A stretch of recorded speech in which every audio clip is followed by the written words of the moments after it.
मेरे प्रियो, बाइबल में दिया हुआ है पौलुस की किताब जो उसने लिखा है कुरिन्थियों के नाम में, है ना। दूसरा कुरिन्थियों उसका 12वां अध्याय पढ़ेंगे। वो वहाँ एक बात को लिखता है मेरे प्रियो, और कई बार हमारा मन में ये प्रश्न उठता है। दूसरा कुरिन्थियों 12वां अध्याय और उसका जो है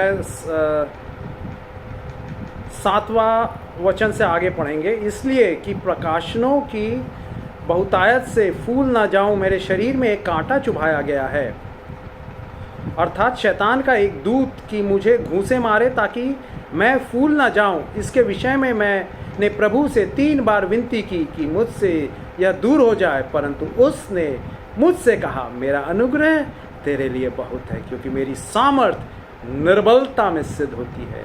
इसलिए मैं बड़े आनंद से अपनी निर्बलताओं पर घमंड करूंगा कि मसीह की सामर्थ मुझ पर छाया करती रहे। इस कारण मैं मसीह के लिए निर्बलताओं में, निंदाओं में और दरिद्रता और उपद्रवों और संकटों में प्रसन्न हूँ, क्योंकि जब मैं निर्बल होता हूँ तभी बलवंत होता हूँ। तो मेरे प्रियो, 7वें पद में, दूसरा कुरिन्थियों 12:7 में पौलुस कहता है कि मेरे शरीर में एक कांटा चुभाया गया है। मतलब, और उसके लिए अर्थात शैतान का एक दूत कि मुझे घूंसे मारे ताकि मैं फूल ना जाऊं। इसके विषय में 8वां पद कहता है, इसके विषय में मैंने प्रभु से 3 बार विनती की कि ये मुझसे दूर हो जाए, ये कांटा निकल जाए, परंतु परमेश्वर क्या कहता है, मेरा अनुग्रह तेरे लिए बहुत है, क्योंकि मेरी सामर्थ निर्बलता में सिद्ध होती है। तो क्या वो कांटा था?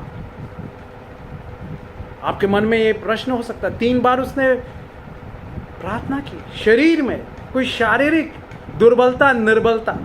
आइए देखेंगे बाइबल में से क्या कहता है। गलातियों की किताब निकाल लें, 4था अध्याय। गलातियों की किताब उसका 4था अध्याय। मेरे प्रियो, आज हो सकता है आपके प्रश्न आपके कई सालों से हो, क्या ये कांटा है जो वो कहता है पौलुस। देखिए, गलातियों की किताब 14 अध्याय 13 से 14। गलातियों की किताब, गलातियों 4था अध्याय 13 और 14वां वचन। परंतु तुम जानते हो कि पहल मैंने शरीर की निर्बलता के कारण तुम्हें सुसमाचार सुनाया, और तुमने मेरी शारीरिक दशा को, जो तुम्हारी परीक्षा का कारण थी, तुच्छ ना जाना, ना उससे घृणा की, और परमेश्वर के दूत वरन स्वयं मसीह के समान मुझे ग्रहण किया। पौलुस यहाँ वो दे रहा है कि मेरे शारीरिक दशा को, जो तुम्हारे परीक्षा का कारण था, वो लोग देखते होंगे, अरे ये तो ऐसा है, इसके शरीर में ये है दुर्बलता, ये निर्बलता, तो भी उन्होंने क्या किया, तुच्छ नहीं जाना, और न उससे घृणा की, परमेश्वर के दृढ़ वरन स्वयं मसीह के समान उसे ग्रहण किया। और 15वां वचन कहता है, तो वह तुम्हारा आनंद मनाना कहाँ गया, मैं तुम्हारा गवाह हूँ कि यदि हो सकता तो तुम अपनी आंखें भी निकाल कर मुझे दे देते। आंखें निकाल कर दे देते। पौलुस ऐसा क्यों कह रहा है कि अपनी आंखें निकाल कर ये गलातियों की कलीसिया के लोग उसे दे देते? यही क्लू मिल रहा है, यही उत्तर मिल रहा है वो प्रश्न का। क्या वो शारीरिक कांटा था? उसकी आंखें। इसलिए वो कहता है गलातियों 4 और उसके 15वां वचन में, सो वह तुम्हारा आनंद मनाना कहाँ गया, मैं तुम्हारा गवाह हूं, यदि हो सकता तो तुम अपनी आंखें भी निकाल कर मुझे दे देते। उसकी आंखों में प्रॉब्लम था, वो दुर्बलता, वो शरीर में कांटा, आंखें। क्यों?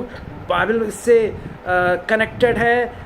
प्रेरितों के काम 9वां अध्याय में, जब वो दमिश्क के रास्ते में जा रहा था और यीशु ने उसे दर्शन दिया, वो गिर गया और दिया हुआ है प्रेरितों के काम 9वें अध्याय में आप पढ़ सकते हैं। 3 दिन तक वो उसने इतनी ज़्यादा ज्योति वाली रोशनी, परमेश्वर यीशु की रोशनी, यीशु मसीह जगत की ज्योति है। Jesus Christ is the light of the world. यूहन्ना 8:12 के अनुसार यीशु की ज्योति चमकी, यीशु ने अपनी ज्योति दिखाई और कहा, पौलुस पौलुस, हे पौलुस, हे शाऊल, हे शाऊल, हे पौलुस, हे शाऊल, तू मुझे क्यों सताता है? हे शाऊल, तू मुझे क्यों सताता है? परमेश्वर के लोगों को सता रहा था, परंतु परमेश्वर खुद लेता है, क्योंकि यशायाह 63:9 में लिखा हुआ है, वो हमारे दुख में, परमेश्वर भी दुखी होता है, हमारे दर्दों में, पीड़ाओं में वो खुद पीड़ित होता है, दर्द महसूस करता है। यीशु क्योंकि प्यार करता है। वो जब वो रोशनी देखा 3 दिन तक वो देख नहीं पाया, फिर परमेश्वर ने, यीशु मसीह ने अनानियास को भेजा, अननियास को, उसके लिए, उस पर वो प्रार्थना करे उसके लिए, और उसके बाद उसकी आंखों की ज्योति आ गई।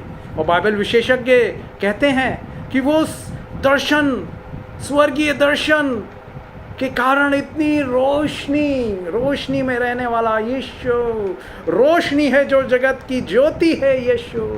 यूहन्ना 8:12 के अनुसार उसकी आंखें ठीक से उसके बाद उसको अच्छे से दिखाई नहीं देता था, अंधा नहीं था, परंतु अच्छे से उसकी आंख में वो प्रॉब्लम थी मेरे प्रियो। और भी हम पढ़ सकते हैं मेरे प्रियो, गलातियों की किताब 6वां अध्याय और उसका 11वां वचन देखो। गलातियों की किताब 6वां अध्याय 11वां वचन, देखो मैंने कैसे बड़े बड़े अक्षरों से तुमको अपने हाथ से लिखा है। क्यों बड़े बड़े अक्षरों से लिख रहा है वो?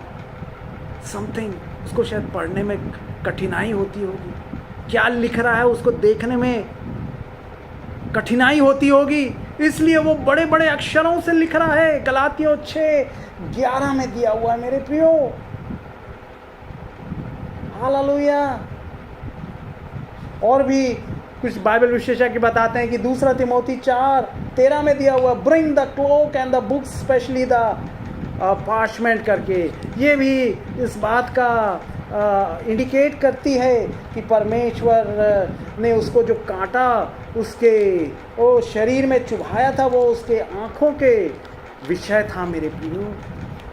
2 तिमोथी उसका 4 अध्याय और उसका 13वां वचन हम पढ़ेंगे। हालेलुया। जो बागा मैंने त्रोआस में करपुस के यहाँ छोड़ आया हूँ, जब तू आए तो उसे और पुस्तकें विशेष करके चर्म पत्रों को भी लेते आना।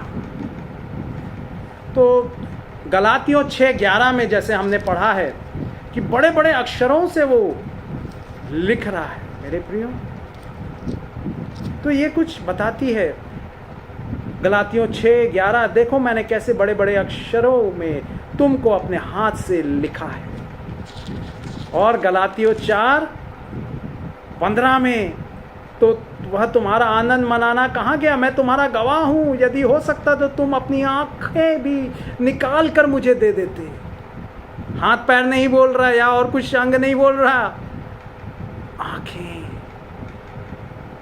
आंखों में कुछ प्रॉब्लम होगा। हालेलुया। धन्यवाद दे। आपके शरीर में भी कोई शारीरिक निर्बलता हो, आज खुशी से यीशु से कहें, यीशु अगर चाहें तो आप ये कांटा मेरे जीवन से, मेरे शरीर से निकाल दें। हालेलुया। उसके पास सामर्थ है। और जब आप सहते हैं ऐसा, तो वो कहता है, मैं अपनी सामर्थ तुम्हारी निर्बलता में प्रकट करूँगा। ओ your God's greatest power will be manifested in your weakest moments. जब आप एकदम से निर्बल हो जाएं, ऐसा लगे डेड एंड है, अब रास्ता सब बंद हो गया है, ऐसा लगता है I've reached to the end of the road, उस समय यीशु प्यार से भरकर आपके लिए ओ रेगिस्तान में पानी की नदियां बहाने लगेगा। Hallelujah. Oh, he will make a way where there is no way. जहाँ मार्ग नहीं है वो मार्ग निकालेगा, क्योंकि यीशु मसीह यूहन्ना 14:6 के अनुसार वो ही मार्ग है, वो ही जीवन है, वो ही सत्य है।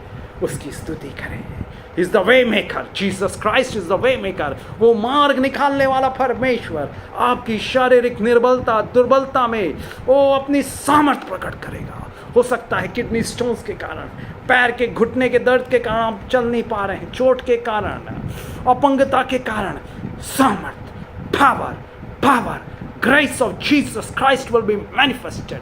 टच, छू यीशु, छू यीशु, चंगा कर, चंगा कर, अपना वचन भेज और उन्हें चंगा कर। ओ भजन संहिता 107:20 के अनुसार, send your word and heal them. He sent his word and heal my disease. He is the God my healer. I am the God that healeth thee. I am the Lord your healer. You send your word and heal my disease. You are the Lord my healer. वो आपको चंगाई की रोटी से तृप्त करेगा, खुश करेगा, सामर्थ प्रदान करेगा। Oh, his grace is sufficient for you. उसका अनुग्रह आपके लिए मेरे भाई, मेरी बहन, काफ़ी है। ले ले उसके अनुग्रह को, रिसीव करें, रिसीव करें। Thank you Jesus, thank you Jesus. अद्भुत यीशु, सामर्थी यीशु, प्यार करने वाले दयालु यीशु, आपकी स्तुति हो, तारीफ हो, प्रशंसा हो। आमीन, आमीन।